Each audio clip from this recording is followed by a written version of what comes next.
Hello students, DElEd के द्वितीय semester में साइंस के सिलेबस में जीवन की क्रियाएं हैं।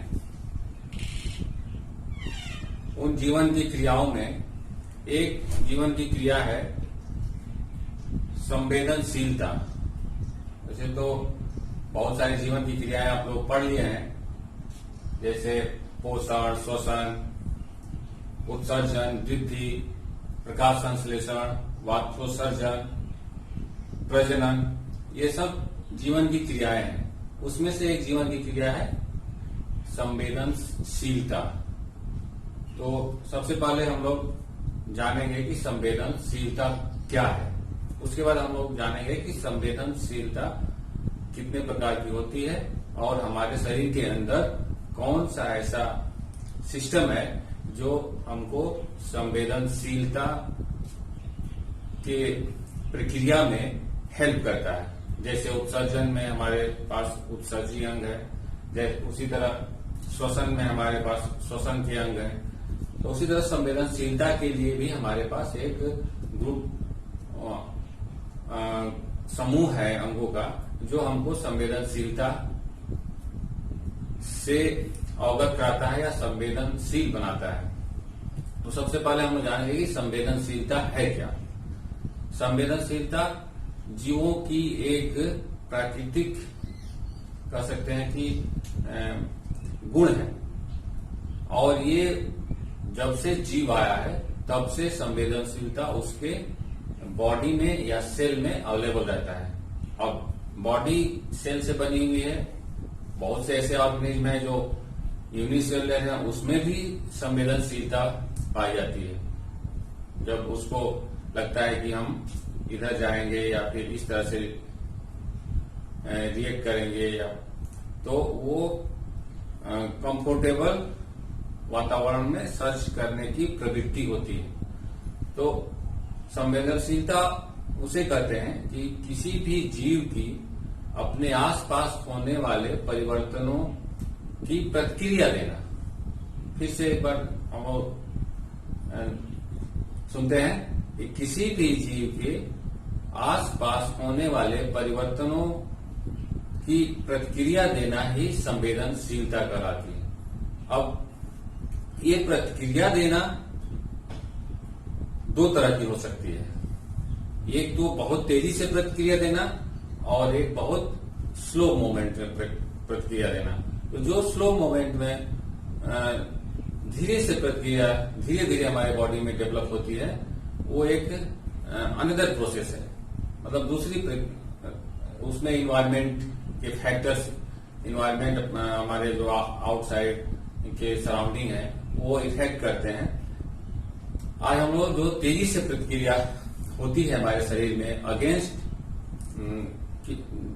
प्रति जो चेंजेस हमारे आसपास होते हैं उसके प्रति जो प्रतिक्रिया होती है उसके बारे में डिस्कस करेंगे।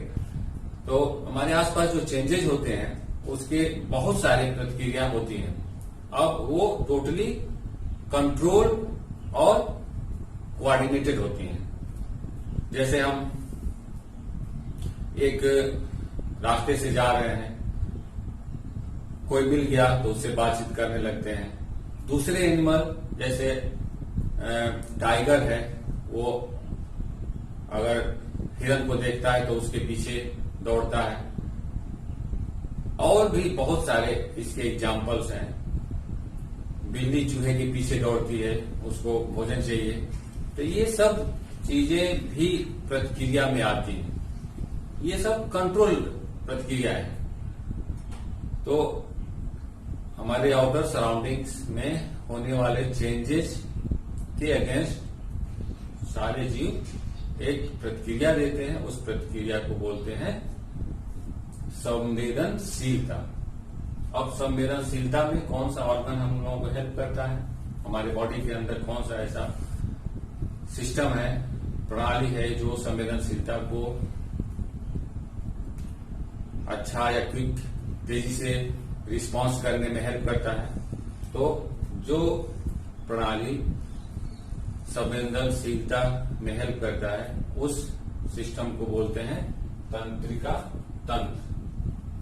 तंत्रिका तंत्र हमारे शरीर में या किसी भी जीव के शरीर में पूरे बॉडी में फैला हुआ एक तंत्र है जो हमको तेजी से हमारे आसपास होने वाले चेंजेस या परिवर्तनों को उसके प्रतिक्रिया देते हैं।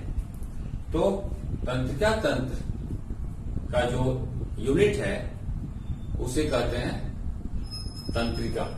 तंत्रिका या न्यूरॉन जो पूरे हमारे बॉडी में फैली हुई है। न्यूरॉन एक सेल है जो अम्ब्रेला के शेप का है और ये एक सेल, एक न्यूरॉन दूसरे न्यूरॉन से ऐसे कनेक्टेड और पूरे बॉडी में स्प्रेड आउट है। एक सेल है इसलिए इसकी भी जो सेल के कंपोनेंट हैं प्लाज्मा मेम्ब्रेन, न्यूक्लियस सब इसमें पाए जाते हैं, बट इसका शेप अलग है। बिकॉज शेप अलग है और इसमें जो दूसरे कंपोनेंट है उसका भी जो उसके कार्य के लिए रिस्पॉन्सिबल है उसका भी इसमें अरेंजमेंट है। जैसे जो भी कोई भी अगर हमारे आउटर सराउंडिंग में चेंजेस हो रहे हैं उसको प्रतिक्रिया देने में हमको तुरंत उसका मैसेज हमारे पास आना चाहिए, तो मैसेज को ट्रांसफर होना चाहिए। मैसेज ट्रांसफर होने के लिए इसमें अरेंजमेंट दिया गया है। अब तंत्रिका इस सेंस में स्पेशल है कि इसमें जो मैसेज ट्रांसफर होता है वो इलेक्ट्रिसिटी के फॉर्म में होता है। अब इलेक्ट्रिसिटी कहीं भी फॉर्म होगी, ट्रांसफर होगा, तो वो एक मॉलिक्यूल्स का डिफरेंस पैदा होता है। तो वो डिफरेंस तंत्रिका तंत्र में अवेलेबल होता है, डिफरेंस डेवलप होता है और उसी डिफरेंस के माध्यम से इलेक्ट्रिसिटी प्रवाहित होती है। तो वो सब सारा एलिमेंट इस स्पेशल सेल में रहता है जो आपको आपके सराउंडिंग में कोई भी परिवर्तन होता है तो उस परिवर्तन को प्रतिक्रिया देने के लिए आपको कैपेबल बनाता है। तो तंत्रिका तंत्र का एक जो यूनिट है, इकाई है, वो तंत्रिका है जो एक सेल है। अब ये पूरे बॉडी में जुड़ती जाती है और जुड़ के और बनाती है एक तंत्र जिसे कहते हैं तंत्रिका तंत्र। अगर तंत्रिका तंत्र को डिवाइड किया जाए तो दो कैटेगरी उसमें होगी। एक तो सेंट्रल मुख्य तंत्रिका तंत्र और एक बाहरी तंत्रिका तंत्र। इसके दो कैटेगरी है, एक तो है मुख्य तंत्रिका तंत्र और एक है बाहरी तंत्रिका तंत्र। मुख्य तंत्रिका तंत्र में ब्रेन और स्पाइनल कॉर्ड आते हैं जो मैसेजेस को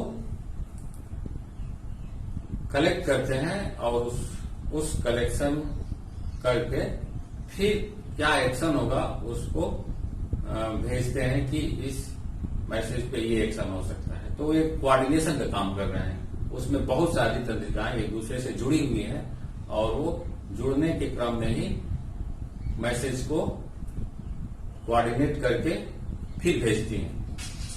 तो ये हो गया ब्रेन और स्पाइनल कॉर्ड जो हम लोगों का बैकबोन है, उसके बीच में एक ग्रुप ऑफ न्यूरॉन्स गई है कॉर्ड जैसा। कॉर्ड मतलब स्ट्रिंग, स्ट्रिंग मतलब वायर, वायर मतलब एक तार, तार जैसा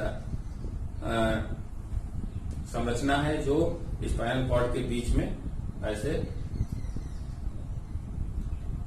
दौड़ती है या उसमें पाई जाती है। बैकबोन के बीच में, स्पाइनल कॉर्ड के बीच में नहीं, बैकबोन के बीच में पाई जाती है।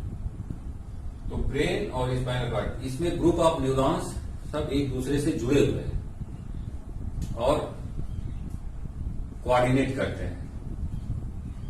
दूसरा है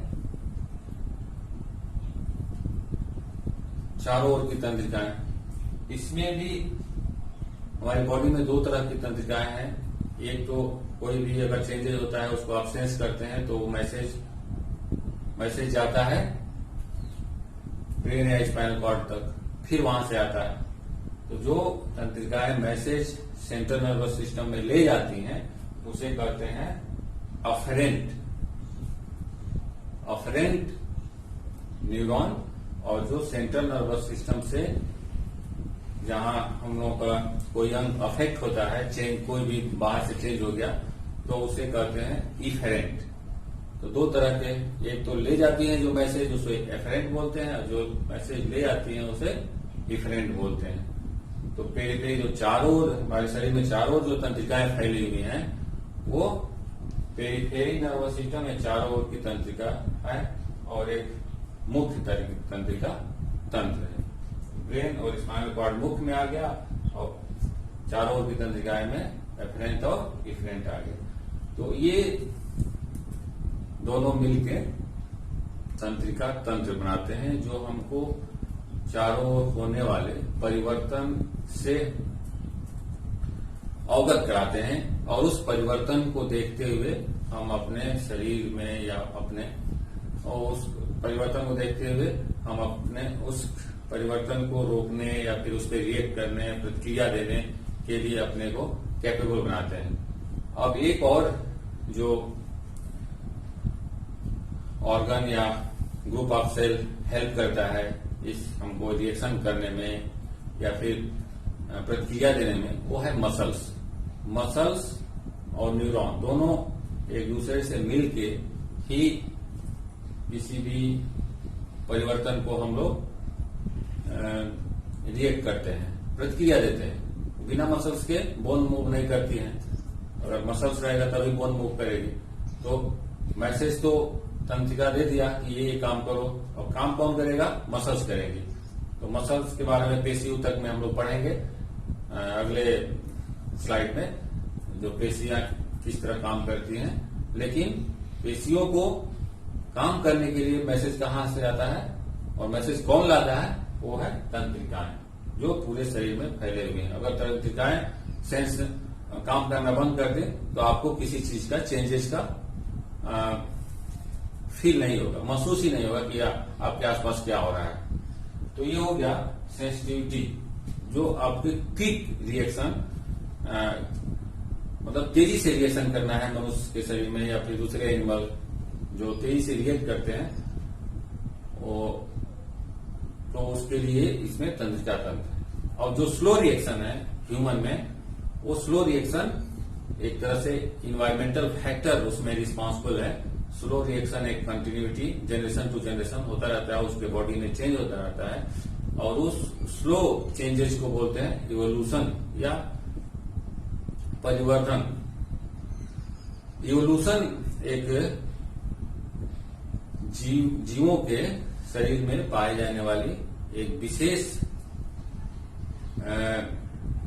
विशेषताएं हैं जो उसको किसी नए वातावरण में रहने में हेल्प करती हैं।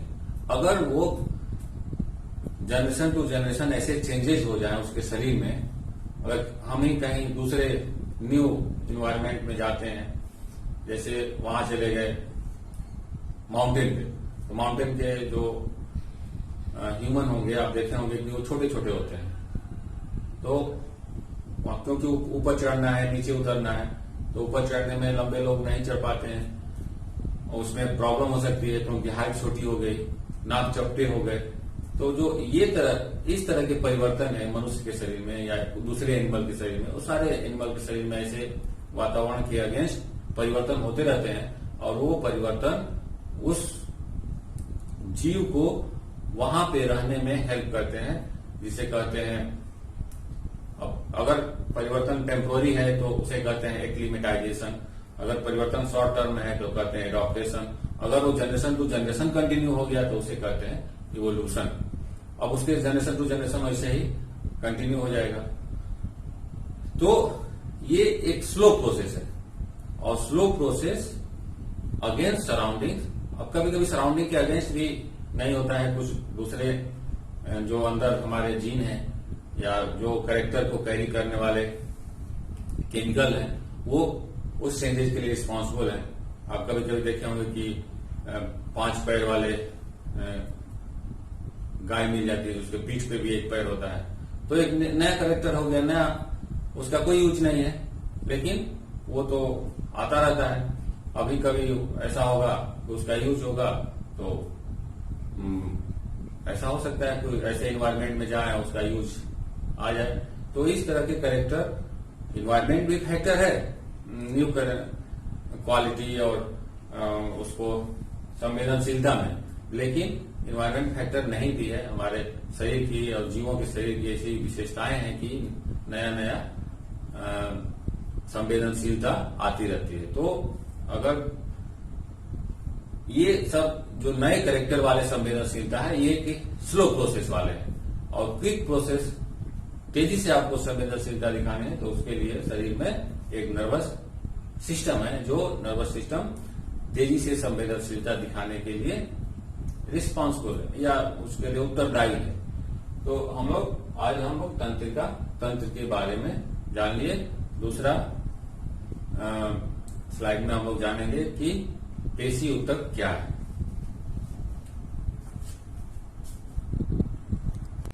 अब हम लोग पेशियां और पेशियों की गतियों के बारे में पढ़ेंगे कि एनिमल्स में कितने प्रकार की पेशियां पाई जाती हैं और ये कैसे गतियों में विशेषकृत हैं।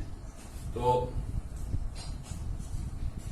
कोई भी अगर संवेदनशीलता है, तो संवेदनशीलता बिना पेशियों के आप संभव नहीं होगा। तो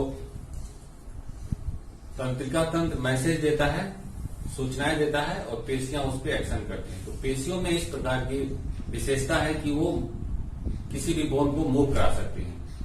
अगर बोन मूव करती है तो वो पेशियों में होने वाले कंपन की वजह से मूव करती है, अदरवाइज बोन में मूवमेंट की विशेषता नहीं है। तो एनिमल्स में स्पेशली जो हायर एनिमल्स हैं,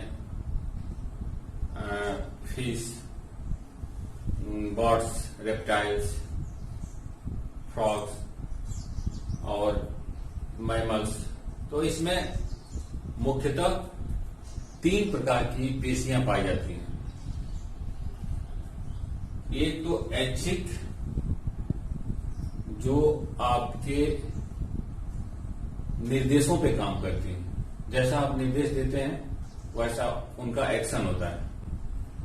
दूसरा अनैच्छिक, जिसपे आपका निर्देश का कोई मतलब नहीं है, आप निर्देश दें या ना दें वो काम करती रहती हैं। और तीसरा है हृदय पेशी, जैसे ऐच्छिक निर्देशों पे काम करती हैं, अनैच्छिक बिना निर्देशों पे काम करती हैं, और अगर दोनों को मिला दिया जाए, वो निर्देश पे भी काम करती है और बिना निर्देश का भी काम करती है। तो ये दोनों विशेषता हृदय पेशी में पाई जाती है। तो हृदय निर्देश पे भी काम करता है और बिना निर्देश का भी काम करता है। इस तरह की विशेषता हृदय पेशी में पाई जाती है। तो अधिकतर एनिमल में 3 प्रकार की पेशियां पाई जाती हैं, एक तो ऐच्छिक, अनैच्छिक और हृदय पेशी। इसको कहते हैं स्केलेटन। स्केलेटन इसलिए कहते हैं क्योंकि ये बोन से कनेक्टेड है। स्मूथ, इसका शेप ऐसा होता है कि स्मूथ इसे कहते हैं। और कार्डियक, कार्डिक जो हृदय में पाई जाती है, केवल हृदय में पाई जाती है और दूसरे जगह पाई नहीं जाती। अब इसकी जो काम करने का तरीका है, वो काम करने का तरीका इसकी संरचना में है। उसकी संरचना इस तरह से बनी हुई है कि वो उस तरह से काम करे। तो जो ऐच्छिक पेशियां हैं वो तो बोन से जुड़ी हुई हैं, दूसरे न्यूरॉन से भी जुड़ी हुई हैं। तो उस पेशी में इस तरह के केमिकल अरेंजमेंट है जो उसको निर्देशों के अनुसार काम करने में कैपेबल या उसको क्षमता विकसित करती है। तो जैसे अब देखते हैं पहले कि ऐच्छिक पेशी की संरचना कैसी होती है। ऐच्छिक पेशियां ट्यूब जैसी लंबी लंबी होती हैं, अगर उसको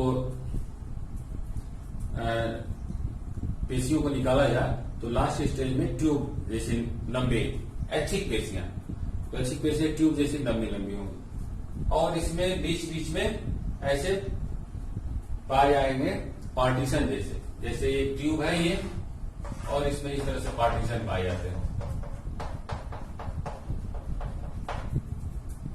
तो इसे बोलते हैं स्ट्रेशन।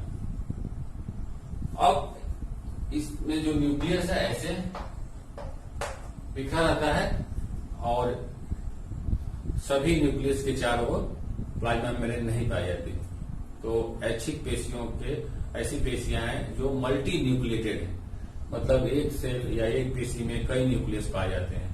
अब उसका कुछ विशेषताएं हैं जो उसके मूवमेंट में हेल्प करती हैं, इसीलिए उस तरह का अरेंजमेंट उसमें किया गया है। तो पहली बात ये ट्यूबुलर ट्यूब जैसी होती है और बीच में ऐसे ऐसे स्टेशंस बने हुए हैं और न्यूक्लियस उसके सेल में बिखरे रहते हैं। तो ये हो गया ऐच्छिक पेशी, इसका शेप रॉड जैसा होता है या ट्यूब जैसा होता है, लॉन्ग है ऐच्छिक पेशी की संरचना। अब देखते हैं अनैच्छिक पेशी। अनैच्छिक पेशी की संरचना स्पिंडल शेप होती है, तर्क रूप होती है,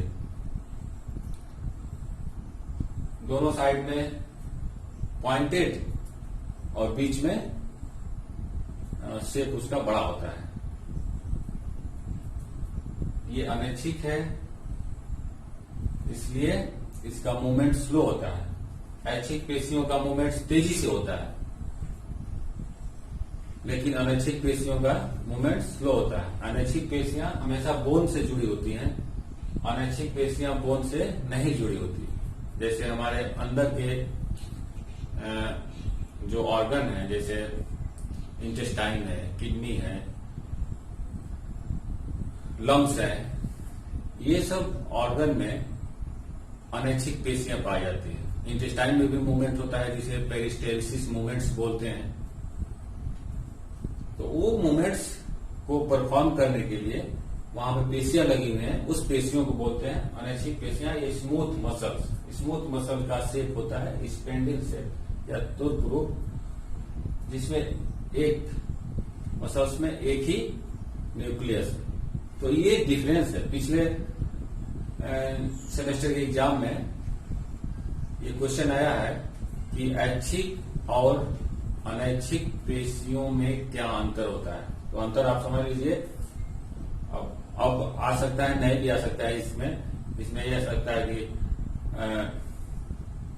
आपके शरीर में कितने प्रकार की पेशियां पाई जाती हैं, उसकी क्या विशेषता होती है, इस तरह से क्वेश्चन आ सकता है, नहीं भी आ सकता है, ये प्रोबेबिलिटी है।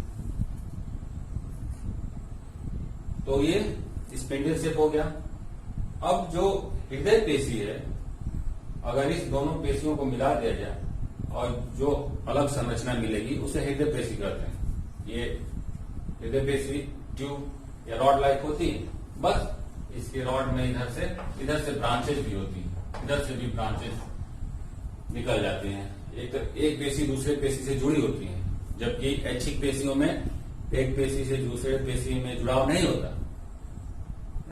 एक पैरेलल जाती है। लेकिन ये पैरेलल नहीं जाती है। हृदय पेशी एक पेशी से दूसरे पेशी से ऐसे ब्रांचेज निकले जाते हैं और वो हृदय पेशी में भी स्टेशंस पाए जाते हैं। यही सब क्वालिटी हृदय पेशी को, जो दो पेशियां हैं, उससे अलग बनाती हैं और उसको हमेशा काम करने के योग्य बनाती है। हृदय पेशियों में ब्रांचेज होते हैं जबकि इन दोनों पेशियों में ब्रांचेज नहीं होते और इसमें न्यूक्लियस ज्यादा होता है। सेल में साइटोप्लाज्म ज्यादा होता है, माइटोकॉन्ड्रिया ज्यादा होते हैं क्योंकि हमेशा काम करती हैं, इसलिए उसमें एनर्जी ज्यादा चाहिए। और ये पेशियां, हृदय पेशी की एक और विशेषता है कि ये कंटिन्यूअस वर्क करती रहती है। इसमें इस तरह का सिस्टम या प्रणाली फिक्स है कि जो हमेशा काम करती रहती है। तो हमेशा काम करने का निर्देश उसको अपने हृदय से भी मिलता है और बाहर से भी कुछ केमिकल निर्देश मिलता है जो हृदय पेशियां काम कर देती। तो ये हो गया संरचनात्मक डिफरेंस ऐच्छिक, अनैच्छिक और हृदय पेशियों में। और जो संरचनात्मक डिफरेंस है, अंतर है, वो उसको काम में भी अंतर बनाता है। अगर तेजी से काम लेना है तो ऐच्छिक पेशी, अगर स्लो काम लेना है तो अनैच्छिक पेशी, अगर कंटिन्यूअस काम लेना है, हमेशा काम लेना है, तो ऐच्छिक और अनैच्छिक मिला के एक बन गया हृदय पेशी। संरचनात्मक रूप से अगर हृदय पेशी को देखा जाए तो इसमें संरचनात्मक रूप से ये है ऐच्छिक पेशी, बट ये काम करती है अनैच्छिक पेशी जैसी। संरचना इसमें ऐच्छिक पेशी जैसा है, कुछ ब्रांचेज निकल गए हैं, लेकिन ये काम करती है अनैच्छिक जैसा है, उस पर किसी कंट्रोल नहीं है। हृदय की पेशियों का ही कंट्रोल है बहुत ज्यादातर। थोड़ा दूसरे का केमिकल कंट्रोल होगा, लेकिन हृदय की पेशियों का ही ज्यादातर कंट्रोल है। तो हृदय पेशी जो है दोनों पेशियों का मिक्स है और वर्क में भी और संरचना में भी।